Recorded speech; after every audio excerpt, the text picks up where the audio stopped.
السلام عليكم ورحمة الله وبركاته. وعليكم السلام ورحمة الله وبركاته. الحمد لله رب العالمين حمدا يوافي نعمه ويكافئ مزيده، والصلاة والسلام على أشرف الأنبياء والمرسلين سيدنا محمد وعلى آله وصحبه أجمعين. وبعد، أسعد الله صباحكم وأوقاتكم بخير الدنيا ونعيم الآخرة.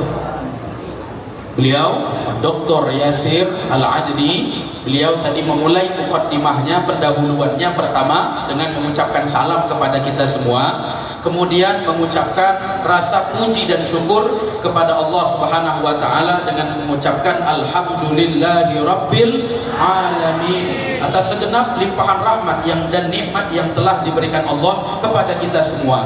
Begitu juga salawat serta salam selalu tersampaikan kepada junjungan alam Nabi besar Muhammad sallallahu alaihi wa alihi wasallam. Kemudian beliau juga mendoakan untuk kita semua agar moga-moga di waktu kita siang hari ini kita diberikan oleh Allah kenikmatan, ketenangan dan keberkahan di setiap urusan kita baik dunia akhirat. Amin ya rabbal alamin. ونشكر مؤسسة الأزهر متمثلة بمديرها الحاج محيي زر ناسيوتيون، وعميدة هذا المؤسسة الأستاذة المهندسة ريزا، والطاقم القائم معهم على هذه المؤسسة الأزهرية. Kemudian beliau juga mengucapkan ribuan terima kasih kepada para pengurus yayasan semuanya, wabil khusus yaitu pembina dan penasehat yaitu Haji Mahyuzar Nasution, begitu juga kepada ketua yayasan Insinyur Hajah Riza Novida, dan kepada seluruh kepengurusan yayasan di Yayasan Al-Azhar ini. Semoga Allah Subhanahu wa taala memanjangkan umur mereka, Allah berikan dalam ketaatan dunia maupun akhirat. وعادة علماء الحديث أنهم إذا افتتحوا لقاءاتهم أن يفتتحوها بالحديث المسلسل بالأولية من أجل الارتباط بالحبيب الأعظم صلى الله عليه وآله وسلم. Nah, kebiasaannya para ulama ahli hadis ketika mereka hendak menyampaikan sebuah ilmu, maka mereka pasti akan memulai dengan satu hadis. Hadis ini dikenal dengan musalsal bil awwaliyah. Apa namanya tadi? Musalsal bil awwaliyah. Nah, nanti yang akan beliau sebutkan hadis tersebut. وهو ما نرويه عن عدد من مشايخنا بالحقيقة الأولية أو بالأولية الإضافية. Yang mana beliau ambil riwayat hadis ini dari para guru-guru, dari para ulama-ulama sampai bersambung sanadnya, mata rantainya kepada Rasulullah sallallahu alaihi wa alihi wasallam.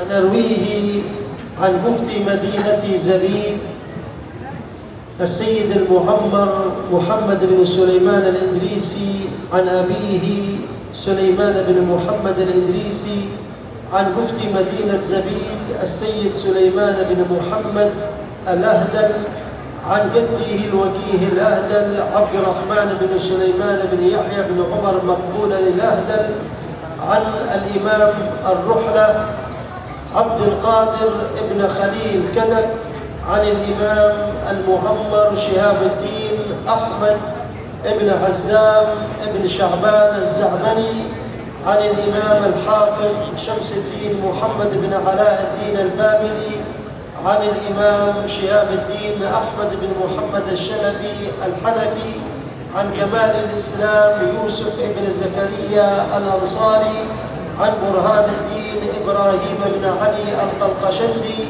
عن شهاب الدين أحمد بن أبي بكر الشهير بالواسطي، عن الإمام المعمر صدر الدين الميدومي، عن الإمام النجيب الحراني، عن الإمام أبي الفرج عبد الرحمن بن علي بن الجوزي، عن الإمام أبي سعيد إسماعيل بن أبي صالح المؤذن النيسابوري عن أبيه عن أبي طاهر محمد بن محمش الزيادي عن أبي حامد البزاز الشهير بالخشام عن أبي محمد عبد الرحمن بن بشر عن سفيان بن عيينة عن عمرو بن دينار عن أبي قابوس مولى عبد الله بن عمرو بن العاص عن مولى عبد الله بن عمرو بن العاص عن النبي صلى الله عليه وآله وسلم قال: الراحمون يرحمهم الرحمن تبارك وتعالى irhamu man fil ardi yarhamkum man fis sama. Nah, ini tadi beliau sebutkan mata rantainya dari beliau itu sampai kepada Rasulullah. Jadi yang an itu setelah an itu berarti dari. Nah, yang saya hafal an-annya aja. Nah, panjang tuh. Jadi walhasil kesimpulannya dari Nabi Muhammad sallallahu alaihi wasallam, kata Nabi, Allah yang Maha Pengasih, Maha Penyayang itu mencintai orang-orang yang saling berkasih sayang. Maka kata Nabi, sayangilah penduduk yang ada di bumi, maka kalian akan dicintai oleh penduduk yang ada di langit. Wal maqsud min hadzal hadits أن يحث الأمة على نشر الرحمة بين خلق الله. Nah, tujuan ketika Nabi menyebutkan hadis tersebut, tujuannya adalah agar kita selaku umat muslim menebarkan kasih sayang kita kepada seluruh umat, kepada seluruh makhluk. فإن من أعظم المقاصد التي من أجلها بعث النبي صلى الله عليه وآله وسلم أن يكون رحمة للعالمين. Karena tujuan Nabi itu diutus, tujuannya adalah jelas, adalah agar Nabi kita ini menjadi rahmat, menjadi penebar kasih sayang, rahmat lil alamin, kepada seluruh alam semesta. وما دون أننا زرنا في هذه المدرسة العلمية طلاب علم. Dan beliau dan kami, kata beliau, pagi hari ini adalah ingin diantaranya mengunjungi para pencari ilmu. فلا بد أن يعلم طالب العلم أنه ما خلق إلا لأجل معرفة الله. Nah, yang perlu kita ketahui bersama selaku para pencari ilmu adalah kita selaku pencari ilmu haruslah mengetahui tentang bagaimana keesaan, kebesaran Allah Subhanahu wa taala. Qala ta'ala wa ma khalaqtul jinna wal insa illa liya'budun ay illa liya'rifun. Nah, ketika Allah Subhanahu wa taala mengatakan tidaklah kuciptakan jin dan manusia kecuali tujuannya hanya untuk beribadah, maka apa makna ibadah di situ? Salah satu tujuannya adalah agar saling mengerti. وما دمنا أننا خلقنا لأجل أن نتعرف على خالقنا فلا بد أن نسعى لطلب هذه المعرفة. Maka kita seyogyanya selaku hamba Allah, selaku manusia yang diciptakan untuk beribadah, haruslah kita mengetahui bagaimana keesaan dan kebesaran Allah Subhanahu wa taala. لأن الله أخرجنا من بطون أمهاتنا لا يوجد عندنا العلم. Karena waktu kita baru keluar dari perut ibu kita, baru dilahirkan, kita ini adalah orang yang bodoh, orang yang belum sama sekali mengerti tentang ilmu.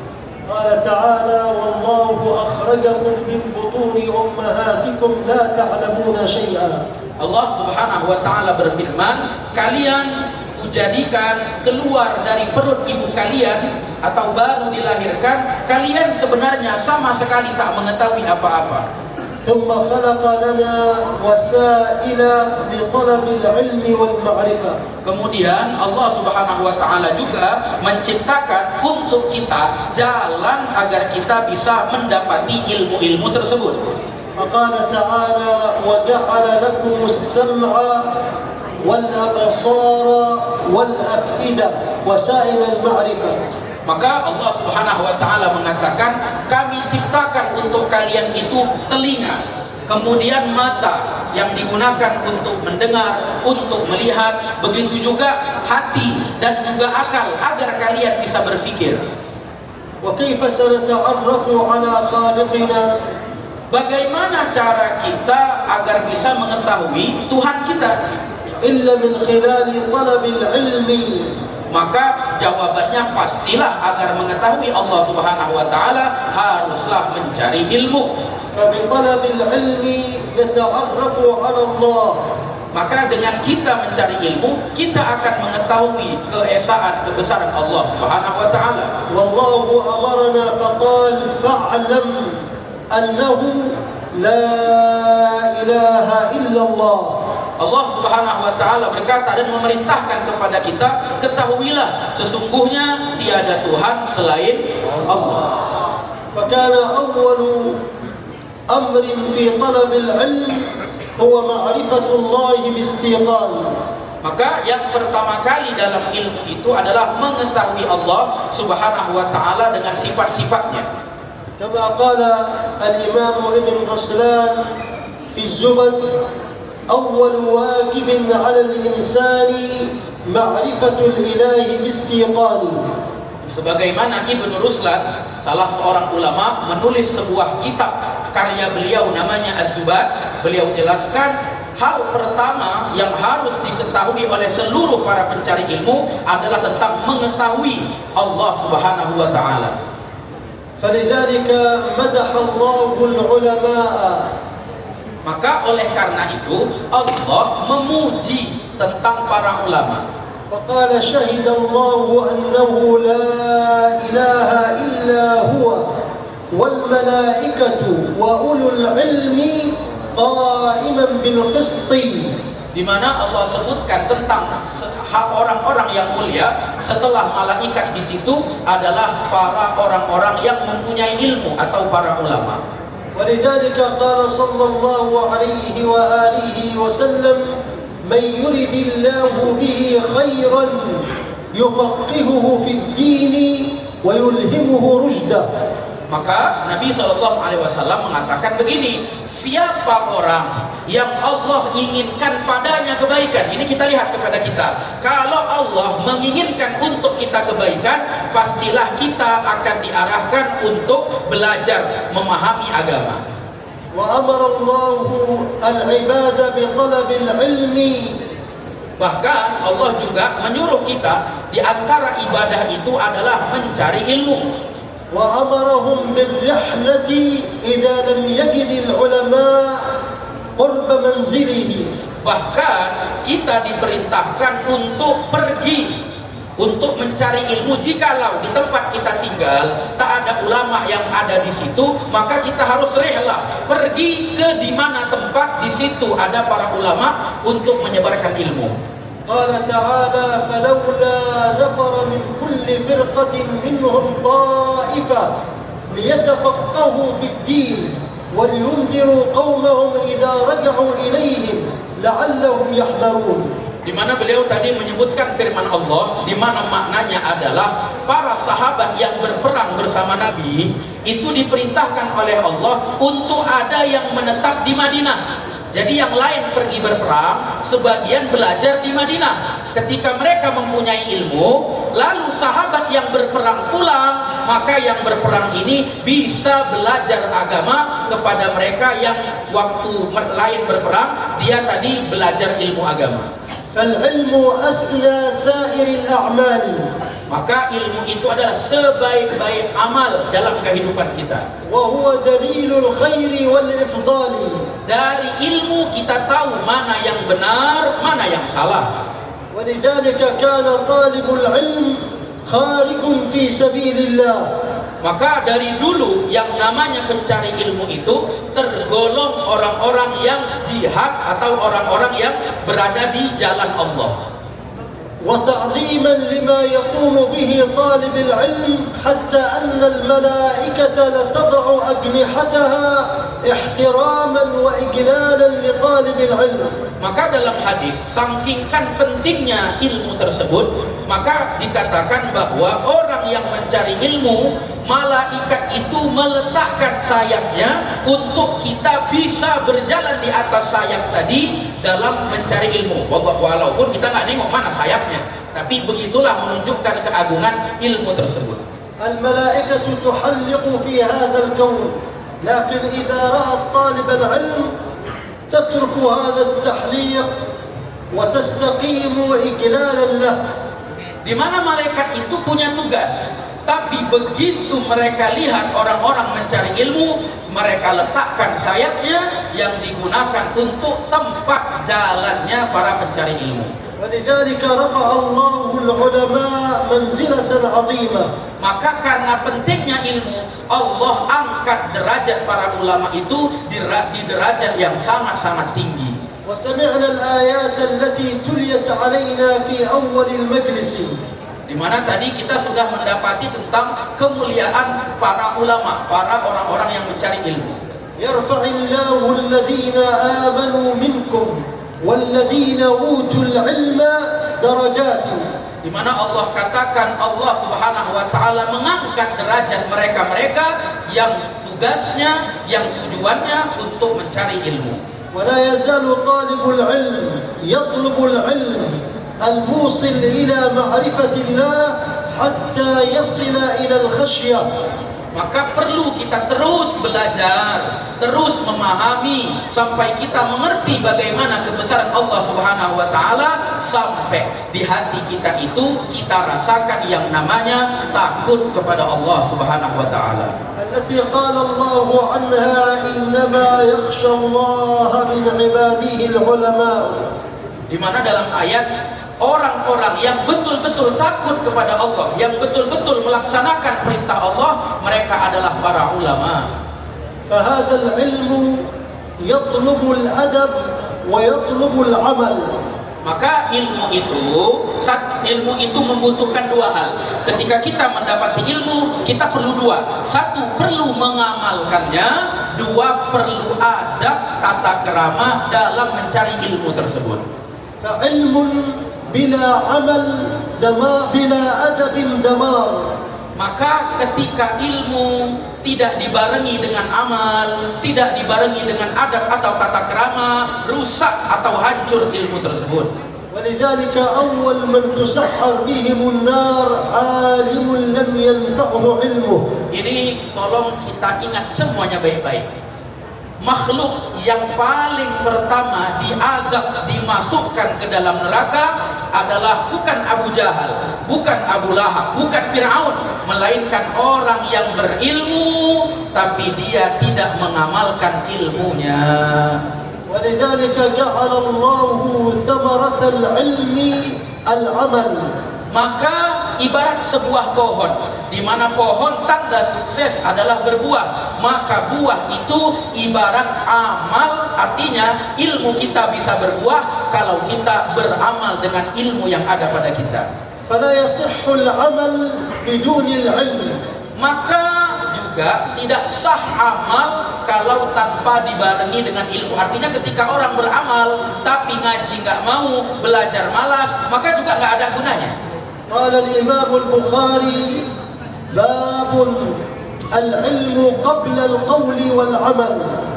Bahkan dalam Imam Bukhari menjelaskan bahwasanya ada bab al-ilm قبل القول والعمل. Jadi ilmu itu didahulukan sebelum beramal. Jadi kalau kita ingin melakukan suatu amal, pelajari dulu ilmu tentangnya. فإذا ما عمل العبد بما علم. Maka ketika seorang hamba, seorang santri, seorang siswa, pelajar, dia tidak mengamalkan ilmunya, كان سببا في قربه من المولى جل ذكره. jadi dia haruslah mempunyai ilmu dibarengi dengan amal agar dia bisa dekat kepada Allah Subhanahu wa taala. وجاء في الحديث القدسي الصحيح. Dalam hadis qudsi disebutkan, قال الله تعالى من عادى لي وليا فقد آذنته بالحرب. Dalam hadis qudsi Allah Subhanahu wa taala menyebutkan dalam hal ini, siapa yang berani untuk melukai atau mencelakai para waliku, para ulamaku, maka kuizinkan untuk diperangi dia tersebut. قال ولا يزال عبدي يتقرب إلي بالنوافل أي يعمل بما علم. Maka dalam hadis sambungannya, selama dia ini tadi mendekatkan kepadaku bin nawafil. Maksudnya apa? Selama dia beramal atas dasar ilmu-ilmu yang ada padanya, فإذا عمل بما علم ما هي النتيجة والثمرة؟ maka andaikan dia beramal atas apa yang dia ketahui, kira-kira apa sih buahnya? Apa sih yang dia dapatkan? قال ولا يزال عبدي يتقرب إلي بالنوافل حتى الغاية والثمرة حتى أحبه. Maka orang yang beramal dengan ilmu yang ada padanya diberikan oleh Allah cinta dari Allah Subhanahu wa taala kepada orang tersebut. وهل فوق ثمرة محبة الله للعبد من خير؟ Apakah ada yang lebih dari itu, di mana kecintaan Allah adalah puncak dari segala-galanya? وهل هذه السنوات التي قضيتها في طلب العلم ألا تستحق الشكر من الله أنك أوصلتك إلى محبة الله؟ Maka pertanyaannya, ketika kita sudah bertahun-tahun belajar, apakah sudah ada pada kita rasa cinta kepada Allah? فإذا استمر في العمل بما علم به، maka selama kita atau ketika kita beramal dengan apa yang diajarkan oleh para guru-guru kita, kita akan mendapatkan kenikmatan tersebut. ترقى في ذلك كما قال الله تعالى فإذا أحببته كنت سمعه الذي يسمع به. Maka ketika kita orang yang dicintai oleh Allah, apa yang akan terjadi? Apa yang kita dengarkan itu diridhoi Allah. فلا يستمع إلى غيبة ولا إلى نميمة. Maka dia tidak akan mau mendengarkan gosip, dia tidak akan mau mendengarkan adu domba, karena itu perkara yang tidak disenangi oleh Allah. ولا إلى ما فيه ضياع للوقت.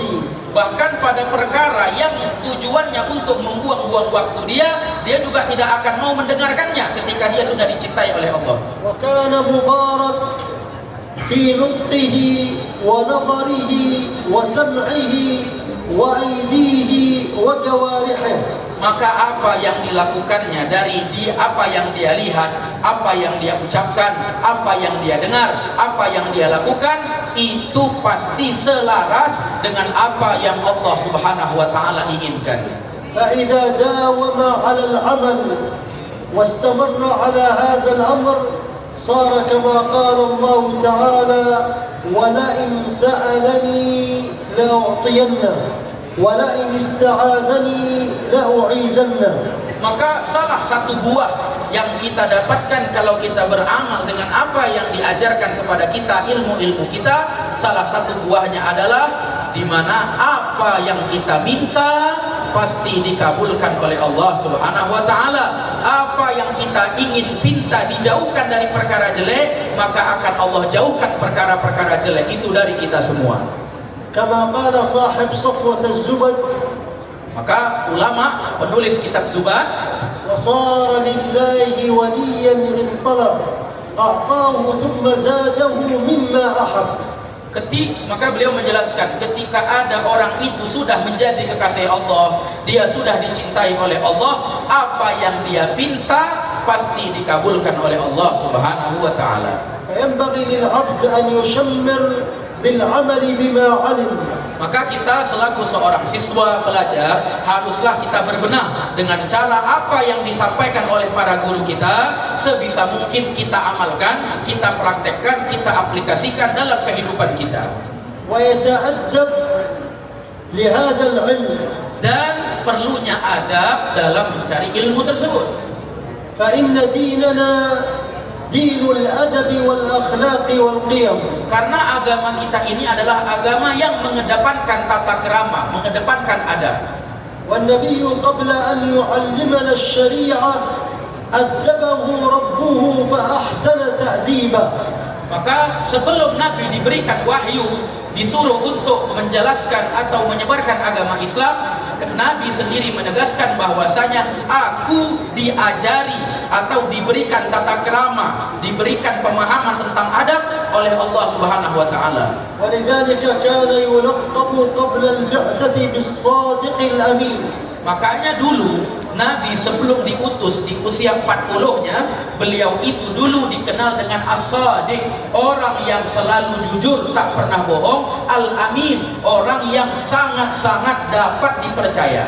حتى قال الله عنه وإنك لعلى خلق عظيم. Sampingkan tingginya tata krama Nabi, Allah memuji beliau. Allah katakan, Muhammad, sesungguhnya engkau memiliki akhlak yang sangat-sangat tinggi. فأدبه ربه وبه أدب الصحابة. Maka karena Nabi diajarkan adab oleh Allah, Nabi kemudian mengajarkan adab kepada para sahabat. فكيف كان الصحابة الكرام يتعاملون مع المعلم الأعظم صلى الله عليه وآله وسلم. Ini tolong kita perhatikan. Ketika kita belajar, apa yang harus kita lakukan? Yang kita lihat bagaimana para sahabat ketika mencari ilmu, belajar kepada Nabi, apa yang mereka lakukan? كانوا لا يرفعون أصواتهم فوق صوته. Nah, mereka para sahabat ketika belajar kepada Nabi tidak pernah bersuara di saat Nabi berbicara. Yang kali ini kita dengar banyak suaranya. ولا يقاطعونه في حديثه. Dan ketika Nabi berbicara, mereka sama sekali tidak pernah memotong pembicaraan Nabi, sibuk mendengarkan apa yang dikatakan Nabi. ولا يرفعون أعينهم إلى وجهه إذا نظر إليهم. Bahkan tingginya adab para sahabat, mereka tidak berani memandang wajah Nabi. Ketika Nabi melihat mereka, mereka takut untuk memandang wajah Nabi karena wibawanya Nabi kita. ولا يقدمون قولا أو فعلا على قوله وفعله. Dan tidak berani mendahulukan apa yang mereka ucapkan di hadapan Nabi. بل كانوا يعظمونه تعظيما عظيما. Para sahabat itu benar-benar mengagungkan Nabi, menjadikan Nabi sosok yang sangat-sangat mulia, menunjukkan mereka beradab. كما قال تعالى لتعزروه وتوقروه. Di mana dalam Al-Quran sahabat itu sangat-sangat bertata krama di hadapan Nabi. فقال تعالى وما كان لمؤمن ولا مؤمنة إذا قضى الله ورسوله أمرا أن يكون لهم الخيرة. Maka di mana disebutkan dalam ayat, orang yang mukmin itu ketika Allah Subhanahu wa taala berikan pada mereka sebuah amal, sebuah kewajiban, maka mereka ikut apa yang diperintahkan tersebut. وقال تعالى فلا وربك لا يؤمنون حتى يحكموك فيما شجر بينهم. Di mana apa yang dilakukan oleh para sahabat itu Nabi langsung yang mendidiknya, Allah Subhanahu wa taala yang menjelaskannya agar mereka melakukan ini dan melakukan itu. ومن أهم الآداب لطالب العلم. Nah, di antara yang harus kita perhatikan dalam mencari ilmu, أن يحترم النظم التي هو ينتمي إلى المدرسة إليها. di mana kita harus menghormati orang-orang yang punya andil, punya cap jari dalam mendidik kita, dalam menyebarkan ilmu agama. وأن يلتزم بتعليمات الأستاذ. Dan kita harus dalam belajar hendaknya betul-betul memperhatikan apa yang disampaikan oleh para dewan-dewan guru kita. ففي ذلك فلاح للطالب. Maka dengan hal tersebut kita akan dikatakan sebagai santri yang sesungguhnya. وأما الطالب المشاكس والمخالف. Maka adapun santri atau pelajar yang dikatakan pelajar yang gagal, فهذا قليل الفائدة. di mana dia sama sekali tidak mendapatkan faidah dari apa yang disampaikan gurunya. لأن الأدب هو رأس الأمر. Tanda orang itu berhasil sebagai seorang siswa adalah dia mengedepankan adab di hadapan para gurunya. فلذلك قال صلى الله عليه وآله وسلم إنما بعثت لأتمم مكارم الأخلاق. Maka disebutkan bahwasanya Nabi berkata, aku ini diutus oleh Allah, tujuannya adalah untuk menyempurnakan akhlak. نسأل الله تعالى أن يهدينا لأحسن الأعمال والأخلاق لا يهدي لأحسنها إلا هو وأن يصرف عنا سيئها لا يصرف عنا سيئها إلا هو ونسأل الله تعالى أن يرزقنا حسن التوجه إليه وحسن الإقبال عليه مع الصدق والإخلاص، وأن يقبلنا على ما فينا، وهو أن راض بجاه النبي صلى الله عليه وآله وسلم، وبسر بسم الله بإذن الله قبول يا رب. Amin ya rabbal alamin. Jadi beliau tutup tadi dengan doa.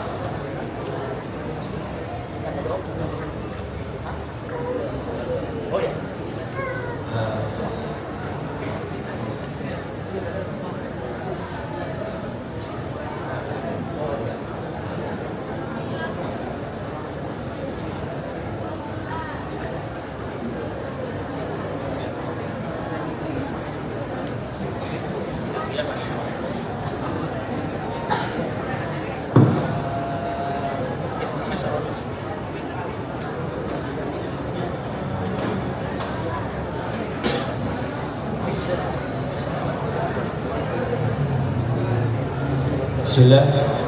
Baik, nah ini kita udah masuk di sesi tanya jawab ya. Nah, jadi kira-kira kita mau masuk ke waktu duhur juga. Kita berikan satu pertanyaan. Ya silahkan, mungkin langsung Pak Ustadz ya, guru Kak Guru yang mau bertanya. Dan nanti mungkin ke murid boleh lah satu ya. Dari laki-laki satu, dari perempuan satu. Ini sekalian ngetes juga ini. Dengar nggak tadi yang dibahas kira-kira? Ya kan? Nah, coba dulu. Boleh, silahkan, dari mana? Aikal. Ya, foto. Masyarakat. Aikal. Assalamualaikum warahmatullahi wabarakatuh. Waalaikumsalam.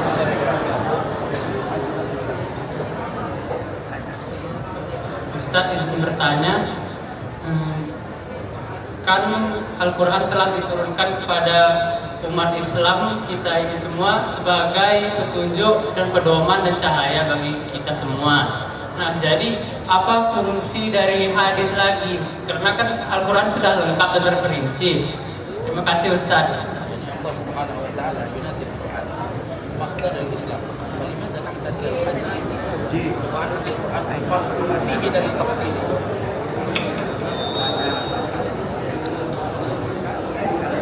صلوا على النبي.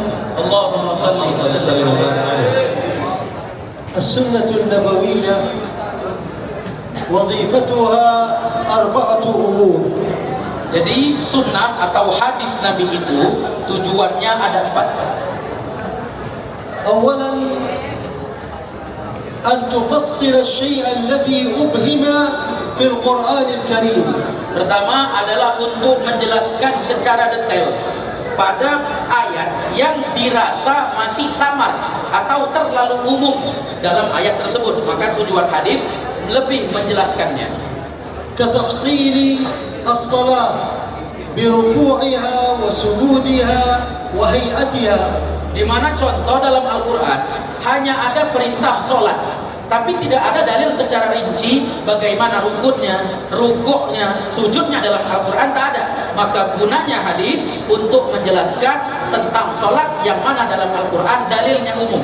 فالقرآن الكريم لم يقل لنا عدد الركعات للصلوات. Dalam Al-Quran tak ada ayat menyebutkan berapa jumlah rakaat dalam sholat.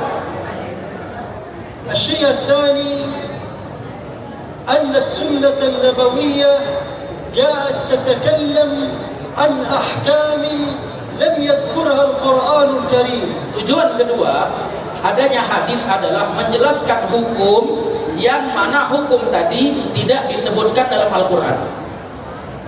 الله في سورة النساء ذكر المحرمات فقال حرمت عليكم أمهاتكم وبناتكم وأخواتكم ولكنه لم يذكر الحكم إذا تزوج الرجل المرأة وعمتها أو وخالتها هل يجوز الجمع أو لا يجوز؟ Dalam Al-Quran memang disebutkan tentang keharaman menikahi seorang ibu, artinya keluarga, di mana dia haram menikahinya, mahram bahasa kita.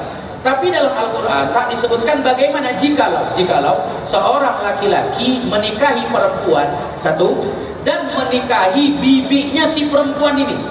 Nah, itu dalam Al-Quran tak dijelaskan. فذكر وقال وأن تجمعوا بين الأختين وأما المرأة وعمتها وخالتها فلم يذكر ذلك. Dalam Al-Quran hanya menyebutkan haram untuk menikahi perempuan dan kakaknya.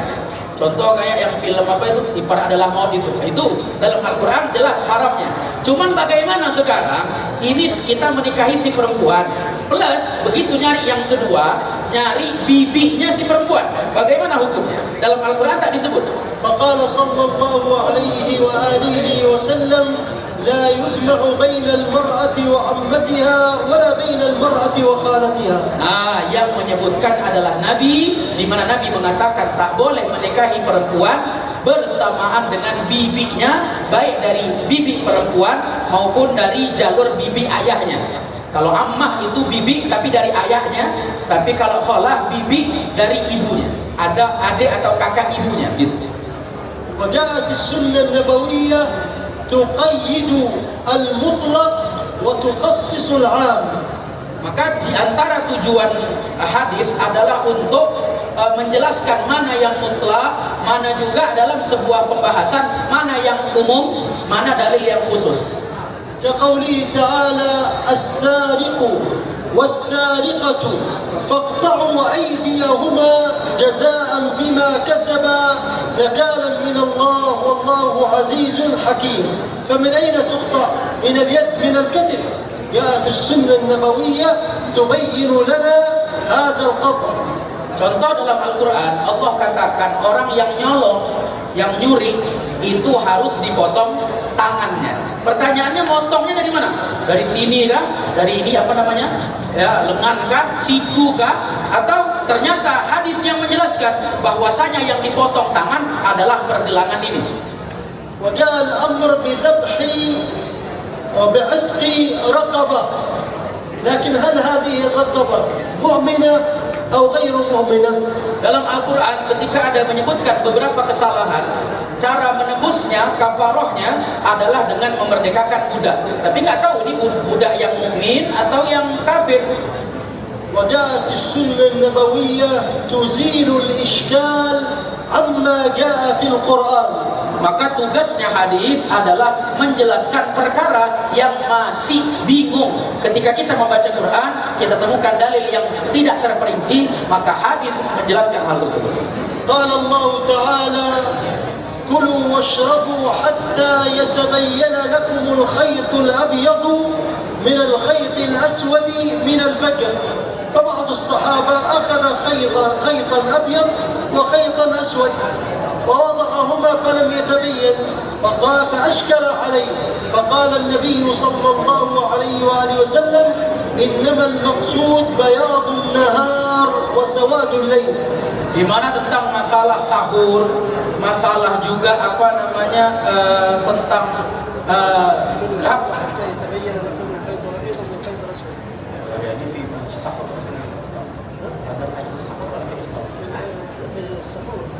Jadi masalah tentang sahur, di mana Allah Subhanahu wa taala katakan makanlah. Kapan batas waktu sahur? Dalam Al-Qur'an penyebutannya adalah sampai garis putih bisa dibedakan dengan garis hitam. Apa maksudnya? Sahabat begitu mendengar ayat ini mereka ambil garis hitam, garis putih. Sehingga mereka nggak jumpai maksudnya apa. Kata Nabi maksudnya sahur itu berhentinya kapan? Ketika munculnya fajar sodik. Jadi cahaya sodik itu muncul, itulah batas akhir waktu sahur. Jadi demikian. ولذلك القرآن الكريم بين لنا ما هي الفائدة من السنة النبوية. Maka kita sama-sama mengetahui bahwasanya dalam Al-Quran juga disebutkan gunanya sunnah, gunanya hadis itu apa juga disebutkan. قال تعالى وأنزلنا إليك الذكر لماذا؟ قال لتبين للناس ما نزل إليهم فبماذا يبين؟ بسنته. Di mana Allah Subhanahu wa taala menurunkan Quran tujuannya untuk menjelaskan, tujuannya untuk memberi sebuah amal atau memberi sebuah perintah. Nah, cara kita mengetahui kejelasan perintah tadi bagaimana? Jalannya pastilah melalui apa yang diucapkan Nabi, apa yang dilakukan oleh Nabi. Itulah yang kita kenal dengan hadis. ولذلك ولذلك أعداء الإسلام يشككون في السنة من أجل أن نجهل ما في القرآن الكريم. Maka orang-orang yang tidak senang atau benci kepada Islam, mereka membuat kita untuk meninggalkan hadis supaya kita melihat Al-Quran tapi dengan rasa bimbang, sehingga kita menjadi orang-orang yang tersesatkan dan orang-orang yang bodoh. فيريدون أن يفصلوا بين القرآن وبين النبي صلى الله عليه وآله وسلم. Maka yang mereka lakukan, mereka memisahkan mana Quran, mana apa yang disabdakan Nabi. ولا يمكن الفصل بينهما لأن النبي هو القدوة وهو الأسوة، فإذا تركنا سنته تركنا الاقتداء به. Tak akan mungkin kita bisa memisahkan mana Quran, mana hadis. Dua-duanya sama-sama penting. Kenapa? Nabi itu adalah contoh, Nabi adalah panutan yang kita bisa memahami Quran melalui perilaku atau apa yang diucapkan oleh Nabi Muhammad sallallahu alaihi wasallam.